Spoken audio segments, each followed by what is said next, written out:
Okay, एक बारी मेरे को बताओ, आपको मेरी स्क्रीन प्रॉपर शेयर हो गई है? हाँ सर, यस सर। चलो ठीक है।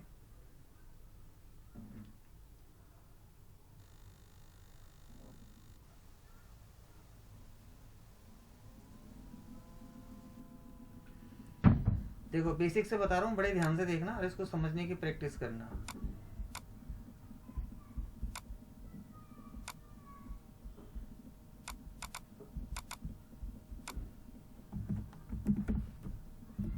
देखो, आप इसको एसएपी को ऐसे लेके चलो कि एक ऑर्गेनाइजेशन है और उस ऑर्गेनाइजेशन के अंदर मल्टीपल सॉफ्टवेयर क्या होते हैं, मेंटेन्ड होते हैं। एक कंपनी के अंदर मल्टीपल सॉफ्टवेयर होते हैं। जैसे मान के चलो, टैली हो गया, बिजी हो गया, क्विक बुक हो गया, इन्वेंट्री मर्ग हो गया, आपका वेबटेल हो गया। यानी कि एक ऑर्गेनाइजेशन के अंदर मल्टीपल सॉफ्टवेयर होते हैं। और अगर हमें अपनी कंपनी का डेटा उस में सेव करना है, मान के चलो एक कंपनी, जिस कंपनी का नाम है एबीसीडी, कोई भी कंपनी हो सकती है, वो कंपनी अपना पूरा डेटा मेंटेन करना चाहती है किस पे, किसी सॉफ्टवेयर पे। तो वो सॉफ्टवेयर पे तभी मेंटेन कर पाएगी जब उसके पास प्रॉपर कोई सॉफ्टवेयर होगा। लेकिन एक कंपनी के पास, मैंने बोला, मल्टीपल सॉफ्टवेयर हो सकते हैं, जैसे tally, busy, quick book, inventory mark. अब एक कंपनी के अंदर मल्टीपल सॉफ्टवेयर क्यों हो सकते हैं? क्योंकि उस कंपनी के अंदर मल्टीपल डिपार्टमेंट हो सकते हैं। एचआर के लिए अलग, एडमिन के लिए अलग, फाइनेंस के लिए अलग, लोन्स के लिए अलग। तो अगर आपके पास मल्टीपल सॉफ्टवेयर होंगे तो आपको अपना डेटा मल्टीपल जगह पे स्टोरेज करना पड़ेगा। तो वो टाइम टेकिंग प्रोसेस होता है। उसी टाइम टेकिंग प्रोसेस से बचने के लिए मार्केट में एसएपी ने अपने आप को इंट्रोड्यूस करा। और एसएपी ने जब अपने आप को इंट्रोड्यूस करा तो उन्होंने अपने आप को मॉड्यूल के हिसाब से रखा। सबसे पहले उसने अपना मॉड्यूल रखा H D, M M, phaco, S C M, PP, ऐसे अलग अलग मॉड्यूल रखे। मतलब अकाउंट्स के लिए अलग, एचआर के लिए अलग, फाइनेंस के लिए अलग, पीपी के लिए अलग। तो उन्होंने ये सोचा कि मैं जितना भी काम होगा अलग अलग प्लेटफॉर्म पे करूंगा। फायदा क्या होता है इसका? इसका फायदा ये होता है कि अगर आप एच में काम करोगे तो भी डेटा एसएपी के सर्वर पे सेव होगा। मतलब मटेरियल एंड मैनेजमेंट, एच मतलब सेल्स एंड डिस्ट्रीब्यूशन। तो सेल्स एंड डिस्ट्रीब्यूशन का जितना भी काम होगा सेल का, वो एसएपी के सर्वर पे सेव होगा। के अंदर जितना काम होगा मटेरियल एंड मैनेजमेंट का, वो सारा काम फीको के अंदर, वो यहाँ सेव होगा। एस का सारा काम यहाँ, यानी कि मॉड्यूल में आप किसी में भी काम करो, सारा डेटाबेस आपके एसएपी के सर्वर पे सेव होगा, जो कि पहले नहीं होता था। पहले अलग अलग सॉफ्टवेयर थे एक कंपनी के अंदर, तो डेटा अलग अलग जगह पे सेव होता था। तो उस डेटा की जो रिकॉर्ड होता था डेटा और उसकी रिपोर्टिंग बनती थी, वो थोड़ा सा टाइम टेकिंग प्रोसेस लेती थी। तो उस टाइम टेकिंग प्रोसेस को रिजॉल्व करने के लिए मार्केट में एसएपी आया। और एसएपी ने इस तरीके से अपना डेटा मेंटेन करा कि सारा का सारा डेटा एक जगह सेव हो जाए। यहाँ तक क्लियर समझ में आ गया? Yes sir. एसएपी बेसिकली दो तरीके से चलता है। एक चलता है ईसीसी बेस पे, एक चलता है S4 हाना के बेस पे। Basically ECC was previous version and S4 HANA is updated version. Since 1972 से लेके 2015 तक ECC चला, एंड 2015 से लेके टिल डेट तक अगर मैं बात करूँ अभी तक की, तो S4 HANA चल रहा है। तो जो भी हम सारा सीखेंगे SAP के अंदर डेटा मेंटेन करना, रिकॉर्ड बनाना, रिपोर्टिंग, वो S4 HANA अपडेट वर्जन में सीखेंगे। क्लियर? Yes sir, okay. अब SAP के अंदर हमारा क्या काम होता है, आप इस तरीके से समझो कि एक कंपनी है, जिस कंपनी का नाम कुछ भी ले लेते हैं, जैसे मैंने लिखा उसका नाम है TCS। उस कंपनी के पास SAP का सॉफ्टवेयर है। तो TCS का सारा डेटा SAP के सर्वर पे मेंटेन है। कोई इसको डिलीट नहीं कर सकता, चेंज नहीं कर सकता, इसका मिसयूज नहीं कर सकता, सर्वर से हटा नहीं सकता। तो TCS का सारा डेटा एक जगह कनेक्टेड है, एक सर्वर पे कनेक्टेड है, एक जगह डिफाइंड है। तो TCS का डेटा बहुत सिक्योर्ड है, एक जगह, बोलने का मतलब है। लेकिन हर कंपनी के पास इतना अच्छा सॉफ्टवेयर नहीं है। कुछ कंपनीज ऐसी हैं जिनके पास छोटा छोटा सॉफ्टवेयर है। तो जो कंपनीज हैं जिनके पास इतना अच्छा सॉफ्टवेयर नहीं है, वो कंपनी क्या करती हैं, बड़ी ऑर्गेनाइजेशन को अप्रोच करती है और बोलती है कि मेरा सारा डेटाबेस एसएपी के सर्वर पर क्रिएट कर दो, इसके जो भी नॉमिनल चार्जेस हैं मैं देने के लिए तैयार हूँ। क्लियर यहाँ तक? Yes sir, clear. तो वो एसएपी के सर्वर पर क्रिएट करनी पड़ती हैं चीज़ें। तो बोलने का मतलब है कि SAP एक ऐसा स्टैंडर्ड सॉफ्टवेयर है जिसके अंदर कॉन्फ़िगरेशन क्रिएट होती है, बनती है, और आपको आपके सर्वर के अंदर वो क्रिएट करनी होती है और वैसे ही बनाने पड़ते हैं जैसे वो बनती है, मतलब जैसे स्टैंडर्ड बनती है। तो SAP is all about standard configurational software. Clear यहाँ तक? Yes sir, okay. SAP के अंदर अलग अलग पोस्ट होती है, जैसे हो गया end user, super user, SAP power user, SAP consultant. Auditor,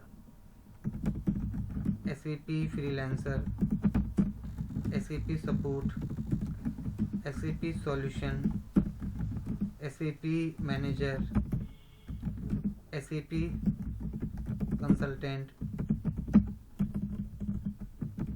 project manager. देखो जनरली ना लोगों को दो ही चीज़ें पता होती हैं, या कंसल्टेंट पता होता है या एंड यूज़र पता होता है, लेकिन इसके अंदर बहुत सारी पोस्ट होती है।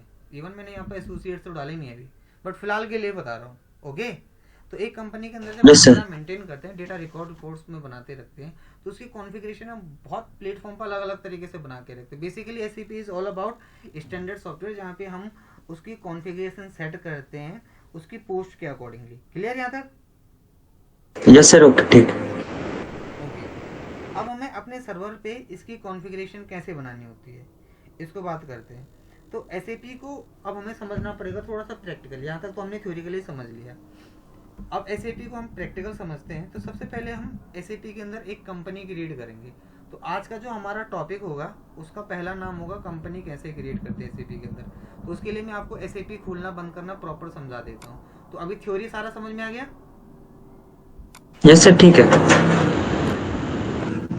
अगर आपको अभी कोई चीज़ ऐसी लगती है नहीं समझ आ रहा है, कोई चीज़ ऐसी है जो पूछना है, तो आप पूछ सकते हो। फिर बाद में ऐसा ना हो कि आपने पूछा नहीं और फिर आप आगे मैम को बोलोगे मुझे ये चीज़ समझ नहीं आई। बीइंग अ ट्रेनर मैं आपको तभी हेल्प कर पाऊंगा जब आप मुझसे पूछोगे कोई चीज़। सर इस फाइन, इतना तो पता सर, इतना पढ़ा था मैंने।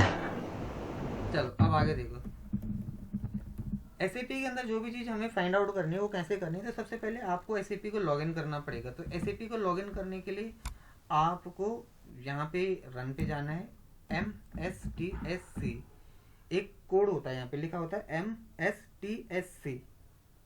यहाँ पे कोड डालोगे, इसको ओपन ओके करोगे।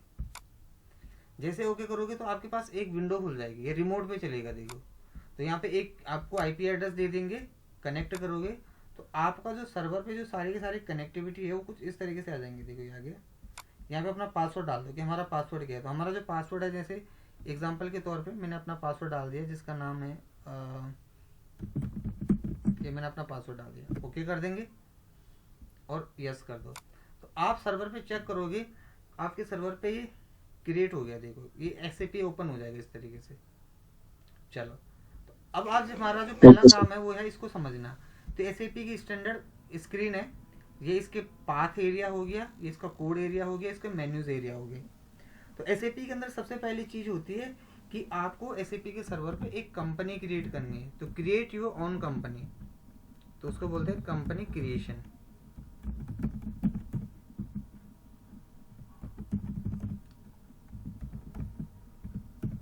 चलो अब कंपनी क्रिएशन क्या होता है इसकी बात कर लेते हैं। तो बेसिकली कंपनी क्या होती है, एक स्टैंडर्ड कॉन्फ़िगरेशन होती है जो हमें अपने सर्वर पे बनानी पड़ती है। तो उसको क्रिएट करने के लिए एक प्रोसेस होता है, बड़े ध्यान से देखना। टूल्स पे जाना है, ये सब याद करना है आपको। Customising, IMG, execute project, self reference IMG, enterprise structure, definition. Sir ये रिकॉर्डेड क्लास मिल सकती है ना बाद में? डिफाइन कंपनी, हाँ ये सब रिकॉर्ड देंगे तभी तो सीख पाओगे, नहीं तो एक बारी में कहाँ इतना याद आएगा। ये हाँ सर, मैं नोट्स बना लूँगा ना थोड़े। हाँ नोट्स बना लेना। फिर इसके बाद यहाँ पे न्यू एंट्री पे क्लिक करेंगे और हमें अपने सर्वर पे एक कंपनी क्रिएट करनी पड़ती है। तो बनाने के लिए न्यू होता है, चेक करना देखने के लिए पोजीशन होता है। ओके ओके सर, ओके, ठीक। कंपनी क्रिएट कर लेता हूँ GRV1 के नाम से, ठीक है। तो GRV1 PVT.LTD एक कंपनी का नाम डाल दिया ऐसे। उसके बाद उसकी स्ट्रीट डाल दिया, पीओ बॉक्स डाल दिया, जैसे मैंने वाला वो जो है वो दिल्ली में है, पोस्टल कोड डाल दिया, सिटी डाल दिया कि कौन सी जगह पे है, कंट्री डाल दिया, लैंग्वेज डाल दिया, करेंसी, मतलब एक कंपनी की बेसिक्स डिटेल्स आपको भरनी है, उसका नाम, उसका city, postal code, pin code, country, basic भर दो डिटेल। क्लियर यहाँ तक? सर एक चीज था, जैसे ये जो हम कंपनी क्रिएट कर रहे हैं, ये एक्चुअल हमारी कंपनी या फिर हमारा कोई वेंडर है? देखो मैंने अभी यही तो बताया आपको, बड़े ध्यान से देखो कि अगर हम किसी कंपनी में काम कर रहे हैं और वहाँ पे एसएपी चल रहा है, तो जिन कंपनी के पास एसएपी का सर्वर नहीं है, हम उन कंपनी को, वो कंपनी हमें बोलती है कि हमारा डेटाबेस अपने सर्वर पे रख दो। तो ये कंपनी इन कंपनी का डेटाबेस अपने सर्वर पे बनाती है, तो ये हमारे वेंडर है, हम इनका डेटाबेस अपने सर्वर पे बना रहे हैं। ओके सर, ठीक है। यहाँ तक समझ में आ गया? यस सर, ओके ठीक है। तो बेसिक कॉन्फ़िगरेशन के हिसाब से उसको समझना होता है। क्लियर है? हाँ सर, अब जैसे हमने ये कंपनी क्रिएट करी, अब इस कंपनी के कुछ वेंडर्स होंगे, फिर वो अलग प्रोसेस है ना? वो अलग चीज़ है, फिलहाल इसकी कॉन्फ़िगरेशन समझो आप कि ये कंपनी बन गई, इस कंपनी का नाम बन गया। अभी तो ये ऐसा चलेगा जैसा ये चलता है, हम इसको वैसे नहीं चला सकते जैसे हम चलाना चाहते हैं। इसको ओके ओके ठीक है सर। सेटिंग्स के हिसाब से आपको समझना पड़ेगा कि इसकी सेटिंग्स क्या है, इसकी कॉन्फ़िगरेशन क्या है, और उसके हिसाब से आपको इसको अपने सर्वर पे बनाना पड़ेगा। क्लियर? ओके ओके ठीक है सर। अच्छा, चलो अब आगे बढ़ते हैं, थोड़ा सा ध्यान से और देखो आगे।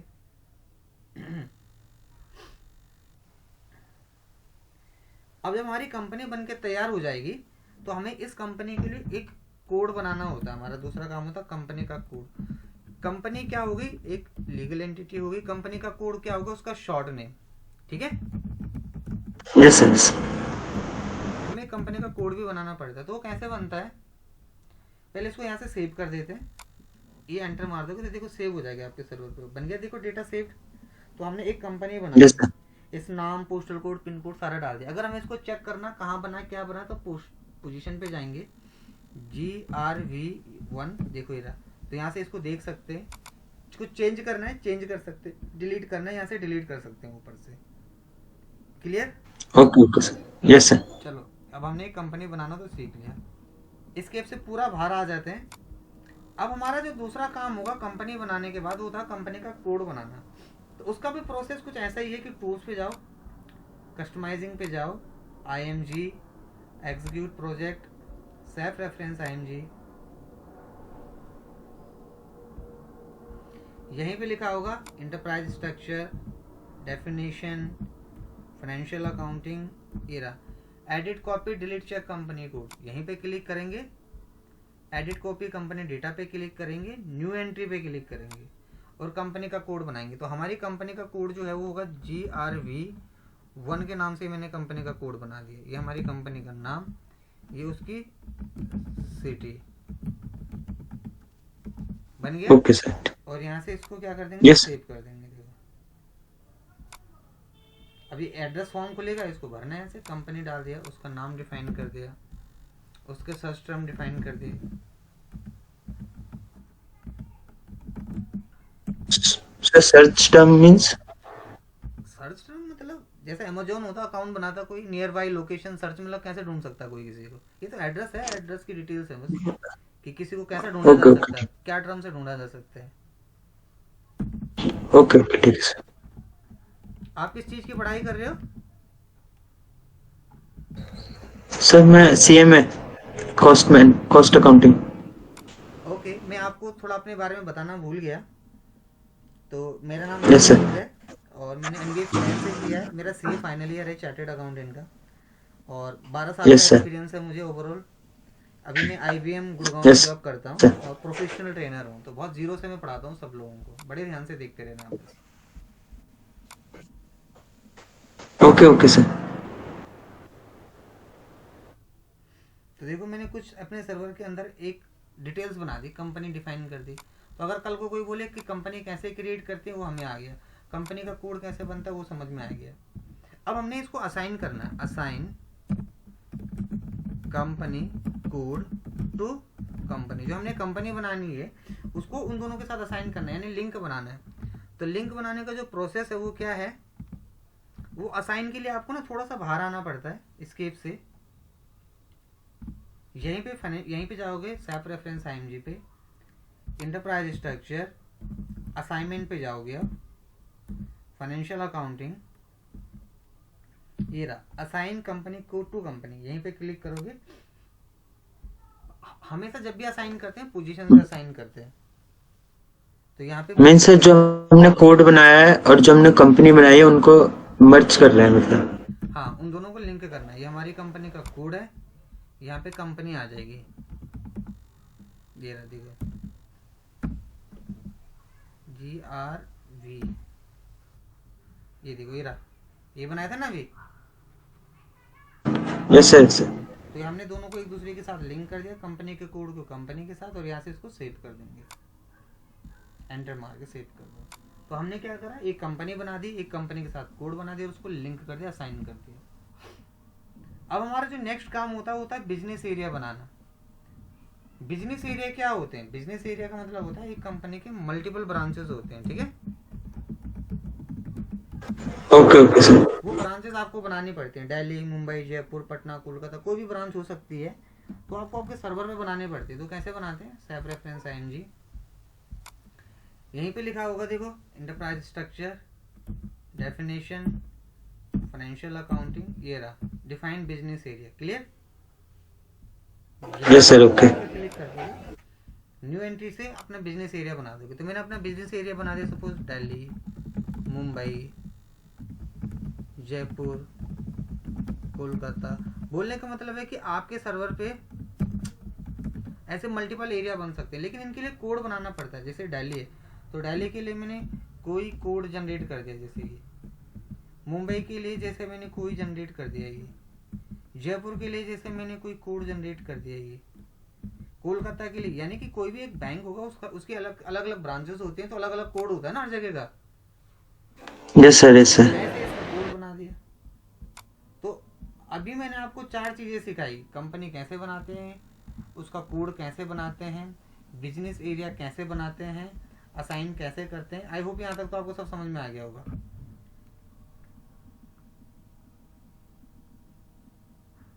हेलो हेलो हाँ यहाँ सर, मैं कह रहा था ना, हाँ मैं कह रहा था सर बिजनेस एरिया मतलब मीन्स हमारा हमारा बिजनेस या सर जो हमने कंपनी क्रिएट की है उसका बिजनेस। देखो, हम जो भी काम कर रहे हैं ना किसी वेंडर के लिए कर रहे हैं, तो यस हमें सर। उनके एरियाज बनाने हैं। अब हम SAP क्यों यूज हाँ। कर रहे हैं? अपने वेंडर के लिए। अगर एक दुकानदार है, उसने दुकान खोली है, तो वो क्या कर रहा है, वो दूसरे को सामान बेच रहा है ना, खुद थोड़ी ना कंजम्पशन कर रहा है, कंजप्ट कर यस रहा है सर उसे। Yes sir. तो वो किसका अच्छा रिकॉर्ड ओके। रखता है कि मैंने किसी को क्या सामान बेचा, क्या करा। SAP ही नहीं, दुनिया का कोई भी सॉफ्टवेयर होता है वेंडर की रिकॉर्ड रखता है। हाँ सर वेंडर मतलब कम बिजनेस एरिया मतलब उसने कहाँ कहाँ किसी इस एरिया में अपनी सप्लाई की है उसका ना। हाँ, उसके कौन कौन से एरिया है, कहाँ कहाँ उसकी सप्लाई हो रही है, वो हमें सर्वर पे क्रिएट करना पड़ता है। Okay okay sir. यहाँ तक क्लियर है? सर एक चीज होता है जैसे सपोज सर हमारे पास 2 कस्टमर आए, हम्म कंपनी की रेट हमने 2 करी हम्म और बिजनेस एरिया दोनों कंपनी के अलग अलग है। हम्म तो हम एक कंपनी जैसे सपोज GRB लिमिटेड है, इसके एरिया जो जो है वो सिर्फ GRB पे मर्ज हो सकते हैं। वो उन दोनों का सर डिवाइड कैसे होगा एरियाज? नहीं, मैं आपका क्वेश्चन ही नहीं समझा, आप क्या बोल रहे हो? सर जैसे हमारे पास 2 वेंडर हैं, 2 वेंडर का हम काम कर रहे हैं, हम्म दोनों अलग अलग कंपनियां हैं हम्म और उनके बिजनेस एरिया अगर डिवाइड करने हुए तो वो कैसे डिवाइड करेंगे सर? 2 अलग अलग कंपनी, एक कंपनी के अंदर क्या क्या बोल रहे हो? नहीं सर, जैसे 2 कंपनी है उनके अलग अलग बिजनेस एरियाज हैं। हाँ, तो ये तो अभी जैसे मैंने बनाया, जो बिजनेस एरिया बनाया मैंने, वो मैंने GRAV के लिए बनाया। जो नेक्स्ट बनाएंगे वो हाँ सर। जयपुर के लिए बनाएंगे। ओके सर, मतलब GRB के लिए अलग से बिजनेस एरिया बनेंगे ना? ओके हाँ ठीक है सर। हाँ। ठीक है सर ओके। अच्छा अच्छा, चलो अब आगे देखें। Yes sir okay. चलो अब आगे पढ़ते हैं, थोड़ा सा कॉन्फ़िगरेशन पढ़ते हैं। अब हम यहाँ पे बात करेंगे नेक्स्ट टॉपिक की, जिसका नाम होता है chart of account. Chart of account होता है ग्रुप ऑफ अकाउंट का हेड। इसके अंदर assets, liability, expense, income, capital की ग्रुपिंग बनती है कि हमारे कितने एसेट्स हो सकते हैं, कितनी लायबिलिटीज हो सकती है। समझ गए? Yes sir, yes sir. तो उनको सर्वर पे हमें क्रिएट करना पड़ता है, उसको हम बोलते हैं चार्ट ऑफ अकाउंट। तो चार्ट ऑफ अकाउंट क्या होता है? ग्रुप ऑफ अकाउंट का हेड। तो एसीपी में कैसा बनेगा, उसके लिए हमें सैप रेफरेंस आईएमजी में जाना है, फाइनेंशियल अकाउंटिंग पे जाना है, यहीं पे लिखा होगा जनरल लेजर अकाउंटिंग,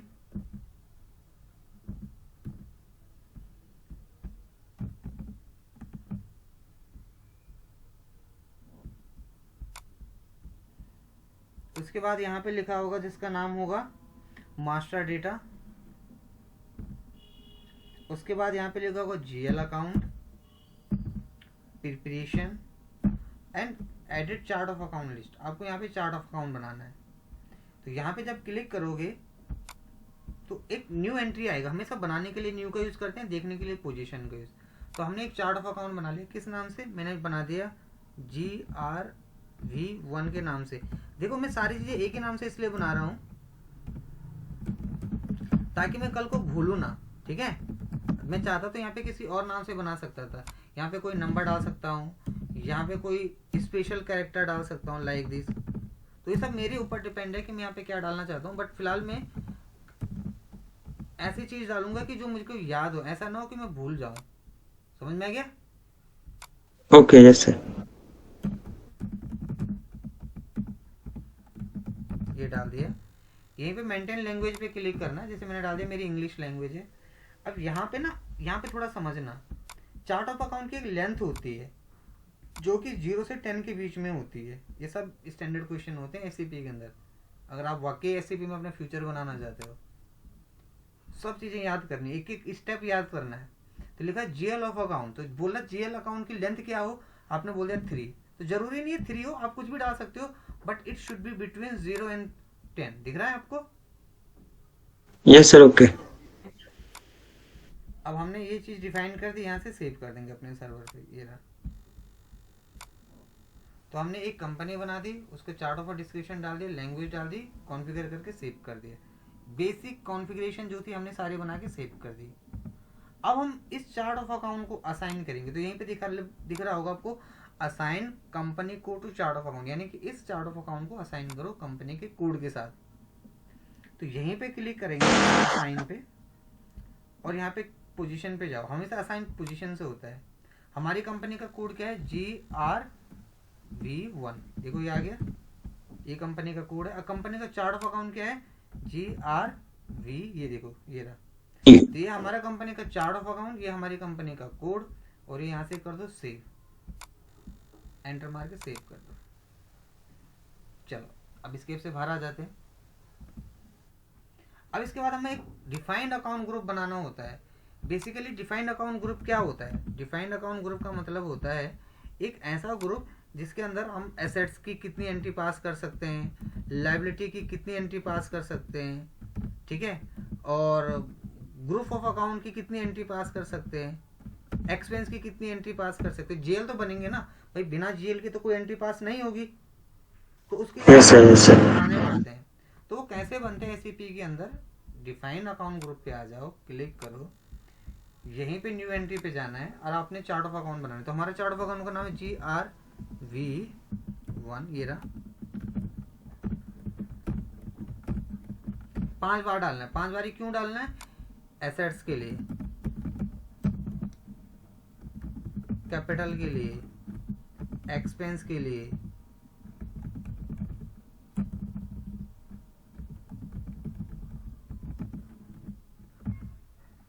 इनकम के लिए। तो अगर आपसे कोई बोले कि चार्ट ऑफ अकाउंट आपने 5 बार क्यों डाला, तो आपका सीधा सा आंसर होना चाहिए क्योंकि हमारा अकाउंट ग्रुप 5 होते हैं, assets, liability, expense, income, capital, इसीलिए हमारा चार्ट ऑफ अकाउंट भी 5 ही होंगे। क्लियर यहाँ तक? Yes sir, okay. अब एसेट्स के लिए कोई नंबर आप यहाँ से डिफाइन कर सकते हो, कैपिटल के लिए कोई नंबर डिफाइन कर सकते हो, एक्सपेंस के लिए कोई नंबर डिफाइन कर सकते हो, लायबिलिटीज के लिए कोई नंबर डिफाइन कर सकते हो, इनकम के लिए कोई नंबर डिफाइन कर सकते हो। ये जो बनता है एक्चुअली ये कोड बेस पे बनता है। तो यहाँ पे लिखा हो जैसे 100 से, जैसे मैंने बोला कि मेरे जितने भी जीएल बने उनकी मैंने एक लेंथ फिक्स कर दी कि मेरे एसेट्स के जो जीएल होंगे, जीएल मतलब जनरल लेजर, वो 100 से 199 के बीच में बनेंगे। कैपिटल के होंगे 200 से 299 के बीच में। तो एक लेंथ में फिक्स कर रहा हूँ, मतलब बाइफरेट कर रहा हूँ कि कल को अगर मैं अपनी कंपनी के अंदर कोई भी ट्रांजेक्शन पास करता हूँ तो उसके लिए एक जीएल बनेगा, और वो जीएल की जो लेंथ होगी वो फिक्स होगी कितने के बीच में, जैसे 100 से 199 के बीच में, 200 से 299 के बीच में, एक फिक्स लेंथ कर दी। देखो यानी कि जब मैं जीएल बनाऊँ, जैसे एसेट्स के जीएल बनेंगे मेरे, तो एसेट्स की जीएल की मैंने लेंथ फिक्स कर दी। देख लो, एक्सपेंस की फिक्स कर दी, इनकम की फिक्स कर दी, कैपिटल यस की सर। फिक्स कर दी, और इसको यहाँ से सेव कर दो, और ये सेव हो गया। लेंथ सर बाद में मॉडिफाई हो सकती है। हाँ कर लो, चेंज कर लो, इसको बढ़ा लो, ये रहा, ये देखो। लेकिन आपने एक चीज देखी होगी, मैंने सारे के सारे लेंथ 3 डिजिट्स की बनाई है, दिख रहा है? Yes sir. क्योंकि मैंने चार्ट ऑफ अकाउंट में 3 डाला था, याद है?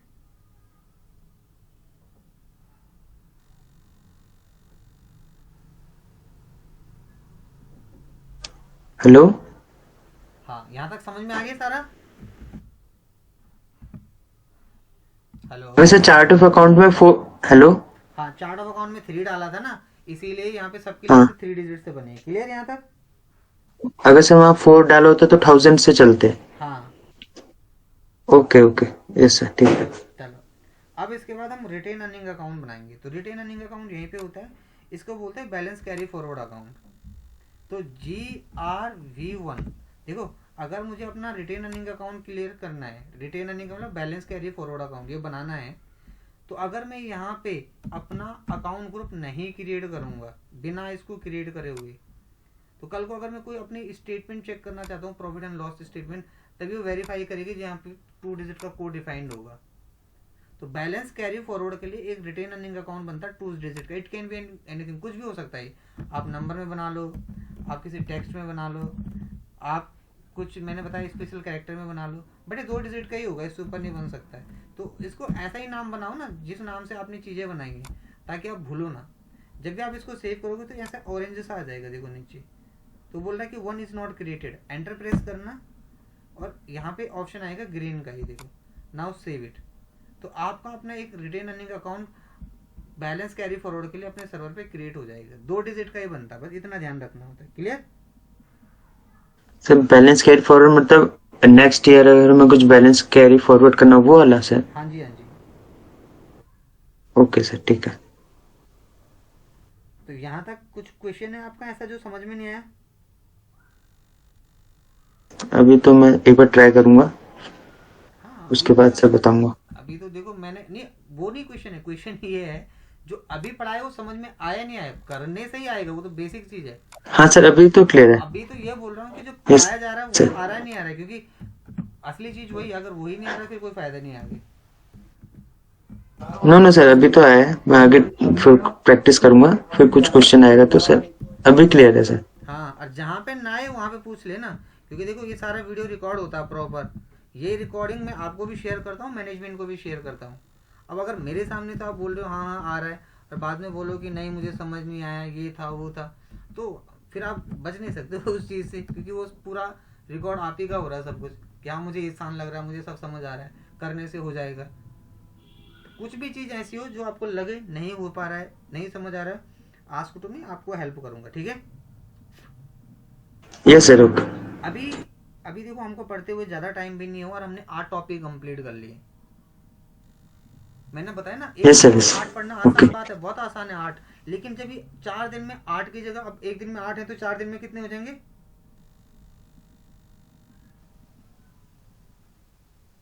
हेलो। हेलो। हाँ, अभी यस सर। कितने टॉपिक्स हो जाएंगे टोटल? सर क्या सर?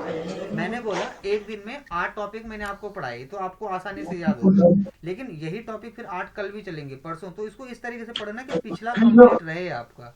क्लियर? अच्छा हाँ सर। यस सर ठीक है। छोड़ना नहीं कोई भी चीज, ऐसा ना हो कि आप आगे आगे चल रहे हो, पिछला कुछ नहीं कंप्लीट हुआ। तो अभी आज फिलहाल 8 टॉपिक आप cool. पढ़ो, बाकी कल 8 टॉपिक और पढ़ेंगे, 8 टॉपिक पढ़ेंगे प्रॉपर, ठीक है? ओके सर ठीक है।